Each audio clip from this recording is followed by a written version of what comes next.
जय श्री कृष्णा। इस बार हमारा कुछ ज़्यादा ही गैप आ गया है, लेकिन बस अब वापस से अपने ट्रैक पर आ जाते हैं। तो मुझे लगता है कि अब थोड़ा जो भी रह गया हमारा, इसको जल्दी जल्दी से अब ख़त्म करने की कोशिश करूँगी। तो आज हम यहाँ से आगे शुरू करते हैं। हम बांसुरी की कथा पढ़ रहे थे कि बांसुरी अपने पेट में कुछ भी नहीं रखती, सो वह भगवान की प्यारी है। जितना भी वैर द्वेष कटुता पेट में रहती है, वह सब मनुष्यों को दुख देती है। इसी प्रकार बांसुरी अपना पेट खाली कर देती है, अपनी सारी जो भी दुख है वो ठाकुर जी को समर्पित कर देती है। बांसुरी अपने स्वामी की इच्छा अनुसार ही बोलती है। कहते हैं बहुत ज़्यादा बोलने वाला मनुष्य भी कभी ना कभी स्वयं को भी हानि देता है और दूसरों को भी हानि देता है। इसलिए अपनी वाणी को सोच समझकर ही खर्च करना चाहिए। मैं अपने स्वामी की इच्छा के ही सुरों को ढालती हूँ। जो सज्जन दुर्जन, छोटे बड़े, नाग कस्तूरी सब होते हैं, वैसा ही लगता है। सभी को आनंद वैसे मधुर तान छोड़ती है। बांसुरी ने बहुत कुछ सहन किया, तभी प्रभु के सम्मुख हो पाई है। जो सोच विचार कर बोलते हैं वह प्रभु को अति प्रिय होते हैं। महारानी बांसुरी बोल देने के बाद भी अपने अंदर कुछ भी नहीं रखती। एक महात्मा कहते हैं कि उनकी कन्या श्री कृष्ण की पटरानी हुई। एक संत कहते हैं कि ये वृक्ष दुखों से रो रहे हैं। वह सोचते हैं बांस का मुख्य काम घरों का खपरैल बनाकर परोपकार करने का है, जबकि ना तो बांसुरी बनकर घरों को उजाड़ रही है। ये तो इन सारी गोपियों को अपने पीछे लगा लेती है, परंतु सत्य ये नहीं है। सत्य ये है कि जो प्रभु का प्यारा होता है, सब उसकी ओर अपने आप आकर्षित हो जाते हैं। अरे सखी देख तो, कन्हैया को बांसुरी वादन सुनकर हिरनिया पागल होकर दौड़ी जा रही है। हिरनी अपने पति को भी प्रभु के समक्ष ले जाती है। उसका पति उसको सहकार करता है। इससे पति अनुकूल है। जब भी मेरे पति का देव सेवा में प्रतिकूल की कृष्ण की पूजा नयन कमल चढ़ाने को होती है, और कुछ तो पास ही है। सह कृष्ण सार अर्थात पति के संग में परमात्मा को निकट ले जाने वाली हृदय, पति को परमात्मा के सानिध्य में ले जाने वाली, पति से सत्कर्म करवाने वाली पत्नी पति की ही मित्र है। कृष्ण सेवा में हिरनियों को उनके पति सहयोग देते हैं। इधर हमारे पति तो हमें सहयोग ही नहीं देते। हमसे तो वृंदावन की हिरनियाँ भी श्रेष्ठ है। सखी मैं तुम्हें क्या बताऊं, वंशी नाद सुनते ही गौ माताएं पास आकर खाना खाना छोड़ देती हैं। कान रूपी दोने के द्वार वंशी के नंदामृत को बड़े कहलाते हैं। जब कन्हैया बांसुरी बजाने लगता है तो पंछी भी शांत हो जाते हैं, बछड़े भी दूध पीना भूल जाते हैं। ऐसी है कृष्ण की बांसुरी की ध्वनि। कहते हैं बांसुरी की ध्वनि ऐसी है कि जो भी वो मनुष्य को बहुत प्रिय लगती है, और गोपियाँ तो इस ध्वनि को सुनकर मंत्रमुग्ध हो जाती हैं। मनुष्य को चाहिए कि स्वयं को ठाकुर जी के समर्पित कर देना, परंतु एक बात अवश्य याद रखनी चाहिए, मौन रहकर अगर हम परमात्मा को कुछ देते हैं तो ये सबसे उत्तम सेवा है।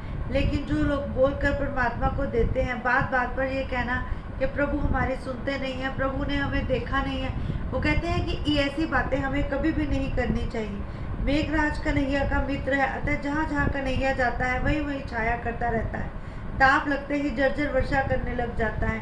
जब वह धरती पर नंगे बाप चलते हैं तो फिर वह धरती पर वर्षा कर कर धरती को भी गीला कर देते हैं, ताकि कन्हैया के पैरों को ताप न लगे। गिरिराज कन्हैया के लिए माखन से कोमल हो गए हैं। कन्हैया के चरण स्पर्श से गिरिराज की कठोरता चली जाती है। गिरिराज सर्वश्रेष्ठ हरिदास है, गायों को घास देता है। गिरिराज कन्हैया के साथ उसकी प्रिय गायों को भी सेवा करता है। ठाकुर जी की सेवा करने वाला वैष्णव, किंतु गायों की, गरीबों की सेवा करने वाला तो महावैष्णव है। परमात्मा के चरण स्पर्श से गिरिराज का रोमांच हो आ जाता है, और वह इतने कोमल हो जाते हैं कि बार बार कन्हैया के चरणों को स्पर्श पाते हैं। बांसुरी बजाने लगता है जब कन्हैया, तो वहाँ पर पेड़ों से फूल अपने आप गिरने लगते हैं और कन्हैया पर हरी भरी वर्षा करने लगते हैं। अरे सखी कन्हैया तो कदम के वृक्ष पर चढ़कर वहाँ से गायों को पुकार रहा है। वंशी में से गायों का नाम ले लेकर पुकार रहा है। गंगा, गोदावरी, यमुना गाय आनंद से दौड़ने लगी है। कन्हैया की लीला तो जितनी भी देखो उतनी ही मन को मुग्ध कर देती है। जब श्री कृष्ण गायों को बुलाते हैं, उस समय नदियों की भ्रांति हो रही है, उन्हीं को बुलाया जा रहा है। वे बेचारी स्वयं तो नहीं जा सकती। वे कहते हैं कि जैसा भी हो, हमें हमेशा कन्हैया की बांसुरी को अपने हृदय में स्थान देना चाहिए। वेणु गीत नाद ब्रह्म की उपासना है। नाद के नाम से लय हुए बिना नारद ब्रह्म नहीं हो पाता। गोपियाँ कितनी तन्मय हो गई थी। वन में हो रहा था वेणुनाद, वह घर में रहते हुए भी सुन सकती थी। ईश्वर तो हर रोज बंसी बजाकर जीव को अपनी ओर आकर्षित करता है। परंतु वृंदावन की बातें और कृष्ण की कथा करते करते हम कब आगे आ जाते हैं हमें पता ही नहीं चलता। कृष्ण की राहों के वृंद करती हुई गोपियां श्री कृष्णमय हो जाती हैं। हम जितना भी प्रणाम प्रत्याहार ध्यान धारणा व्रत धर्म कर्म कर ले, परंतु फिर भी गोपियों जैसी निष्ठा नहीं प्राप्त कर सकते। गोपियों की समाधि दिव्य है, वह तो प्रेम से न्यासनी है। ज्ञान और भक्ति बढ़ाओगे तो रासलीला में प्रवेश मिलेगा। ज्ञान और भक्ति बढ़ाने से ब्रजवासी गोवर्धन पर्वत पर गए थे। 1500 विष्णु सहस्त्र नाम का पाठ करने से एक विष्णु याग का फल मिलता है। पवित्र तीर्थों में बस कर वही पाठ करो। संसार की प्रवृत्तियों में लगे रहने तुम्हें भक्ति नहीं मिल सकती, परंतु एक बात अवश्य याद रखना, जो मनुष्य अपनी दिनचर्या में व्यस्त रहता हुआ भी प्रभु को अपना समर्पण कर देता है, प्रभु की सारी कृपा उस पर सहज ही बरसने लगती है। सभी इंद्रियों से अगर हम भक्ति करते हैं तो प्रभु हम पर स्वयं प्रसन्न होते हैं। भक्ति रस सभी इंद्रियों की पुष्टि करता है। एक बात आज मैं अवश्य कहता हूँ, एक बार गोप बालकों को भूख लगी तो उन्होंने कन्हैया से कहा कि यज्ञ कर रहे ब्राह्मणों के पास भेजा। ब्राह्मणों ने कुछ भी नहीं दिया, किंतु ब्राह्मणों की पत्नियों ने उन्हें भोजन कराया। यही है पत्नियों का उद्धार। अन्न धन सर्वोत्तम दान है, इसीलिए स्त्री को अन्नपूर्णा कहा गया है। भगवान गरीबों और परम पवित्रों का से पहले कभी भी स्वयं भोजन नहीं करते। अब आती है गोवर्धन लीला। गोवर्धन लीला के पश्चात आएगी रासलीला। गो का अर्थ है ज्ञान और भक्ति। ज्ञान और भक्ति को वितरित करने वाली लीला ही गोवर्धन लीला है। इसमें वह बताते हैं कि कितनी बार प्रभु ने मान तोड़ा है। जैसे अब गोवर्धन लीला में प्रभु इंद्र का मान तोड़ने जा रहे हैं। पहले जब उन्होंने गाय और बछड़े चुराए थे और 1 साल तक उनको अपने पास रखा था, वहाँ उन्होंने ब्रह्मा जी का मान तोड़ा था। वो कहते हैं कि जब किसी देवता भी स्वयं को प्रभु से श्रेष्ठ समझने लग जाता है तो फिर श्री हरि उसका स्वयं ही मान तोड़ते हैं। ज्ञान और भक्ति को बढ़ाने के लिए क्या किया जाए, ये सब पूछते हैं, परंतु अगर हम दिल से श्री हरि की कथा का सेवन करते हैं तो फिर ये सब अपने आप ही हमारे भीतर आता जाता है। साधारण गृहस्थ का घर विविध वासनाओं के सूक्ष्म परमाणु से भरा हुआ होता है। ऐसा वातावरण भक्ति में बाधक है। ऐसे वातावरण में सारा वर्ष रह कर ना तो भक्ति बढ़ाई जाती है ना ही ज्ञान। वैसे ना हो सके तो अपने घर को ही तीर्थ समझना चाहिए। कहते हैं जो अपने सारे कार्य करता करता प्रभु में वास करता है, प्रभु स्वयं ही उसके सारे दुख हर लेते हैं। निश्चय करो कि जैसे भी हो हमें हर समय अपने मन की इंद्रियों को श्री हरि से मिलाए रखना है। इंद्रियों का देव देवन प्रभु भजन करने जा रहे हैं, जीव को सताता है। उपनिषद में भी कहा गया है, निवृत्ति लेकर प्रभु भक्ति करते हुए जीव को इंद्र सताता है। वह सोचता है उसके सिर पर पांव रखकर उसको कुचल कर जीव आगे बढ़ जाएगा। सो ध्यान सत्कर्म भक्ति आदि से जीव हमेशा ही अपने आप को बाधक पाता है। जीव सतत ध्यान करे तो स्वर्ग के देवों से भी श्रेष्ठ हो जाता है। गोवर्धन लीला का बड़ा आनंद है। गोवर्धन लीला रास लीला का उपोद्घात है। इसमें पूज्य और पूजक एक हो जाते हैं। पूज्य और पूजक जब तक एक ना हो पाए तो फिर आनंद नहीं आता। पूजा करने वाले श्री कृष्ण ने गिरिराज पर आरोहण किया, वह तो अद्वैत प्रथम सोपान है। पूज्य और पूजक एक हो जाते हैं, इसमें यही बताया गया है। इसमें ये बताया गया है कि कैसे श्री हरि गोवर्धन जो इंद्र का मान तोड़ने के लिए वो अपने सारे गांव वासियों को कहते हैं कि हमें इंद्र की भक्ति नहीं अपितु गिरिराज की भक्ति करनी चाहिए, जो हमें औषधि फल फूल आदि सब कुछ देता है, जो हमें वर्षा से बचाता है, जो हमें छाया करता है। हर वर्ष नंद बाबा इंद्र का यज्ञ करते थे, वैसे ही यज्ञ की तैयारी हो रही थी, परंतु श्री हरि ने कहा ये सत्य नहीं है। वर्षा का देव है इंद्र। इंद्र बरसात बरसाए, धन्य धान्य उग सके, सभी जीव चैन से रह सके, इसी को हम प्रभु की छाया कहते हैं। कन्हैया किसी भी देव का अपमान नहीं करते, परंतु वह कहते हैं कि जिस भी देव के पास अहंकार है वह उसे मानते भी नहीं है। कन्हैया कहते हैं कि मेरा गोवर्धन ही हमें सब कुछ देता है। यही चारों दिशाओं का देव है। पूर्व में जगन्नाथ जी, दक्षिण में रामेश्वर, पश्चिम में द्वारकानाथ जी और उत्तर में बद्रीनाथ। इन चारों के मध्य है गोवर्धननाथ, वे सबका स्वामी है। अतः मध्य में बैठा हुआ बाबा, उसी की पूजा करो। कई वर्षों से तुम इंद्र की पूजा करते आए हो, किंतु उसका कभी दर्शन हुआ है क्या? जबकि गिरिराज जी हमें रोज दर्शन देते हैं। गिरिराज पर्वत की इतनी महत्वता बताई गई है ना। वैसे भी कहते हैं जो 84 कोस इसकी यात्रा करता है, वैसे तो कुछ लोग 7 कोस की ही करते हैं, तो इसको उनकी 84 योनियां कट जाती हैं। इसमें यही सारा महत्व इन्होंने बतलाया है। इंद्र के अभिमान को बटाने के लिए श्री कृष्ण ने निश्चय किया कि मैं गांव वालों को ये बतलाऊंगा कि गोवर्धन नाथ की पूजा की जानी चाहिए, ना कि इंद्र की।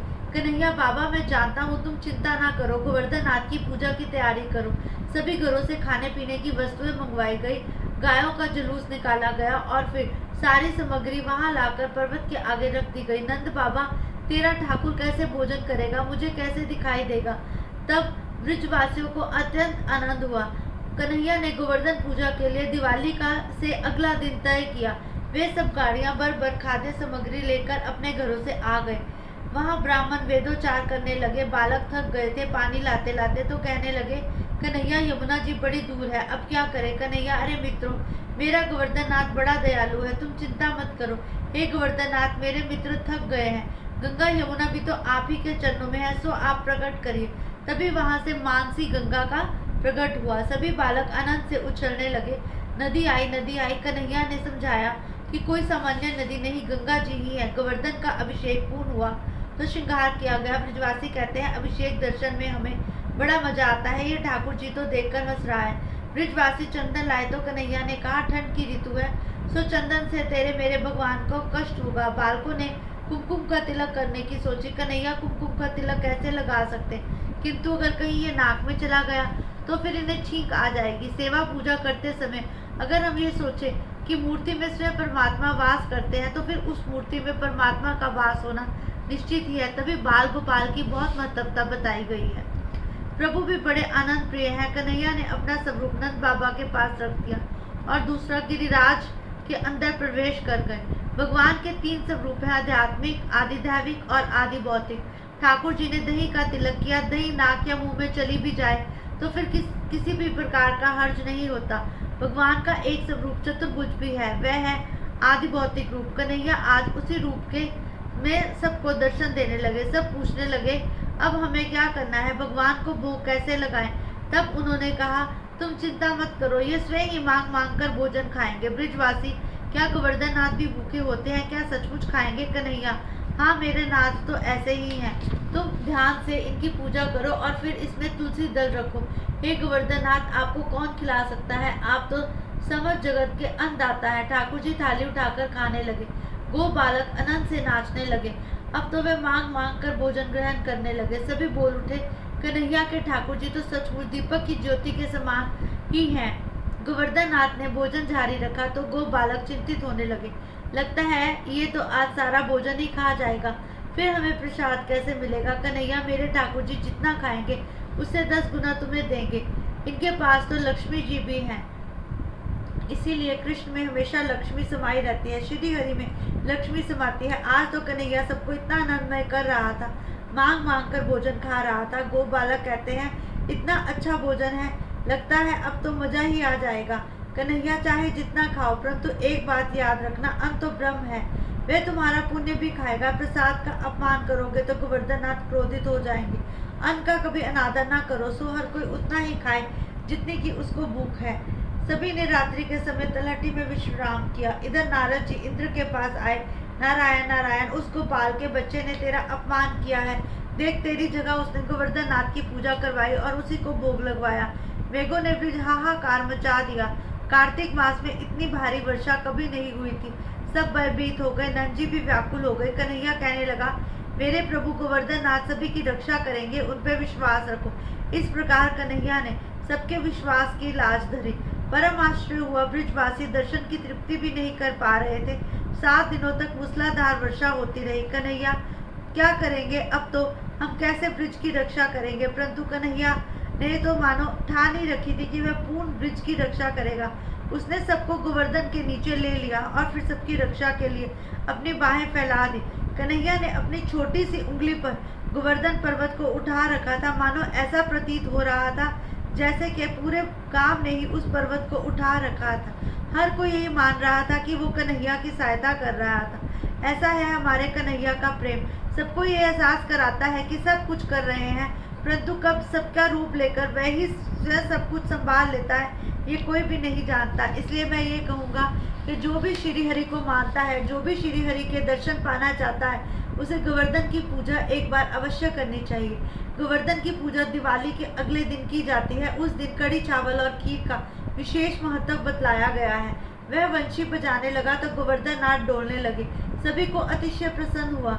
गिरिधार गिरिधारी का स्वरूप ऐसा था जो ब्रिजवासी 7 दिनों तक देह धर्म भूल गए थे और फिर भूख प्यास भी भूल गए थे।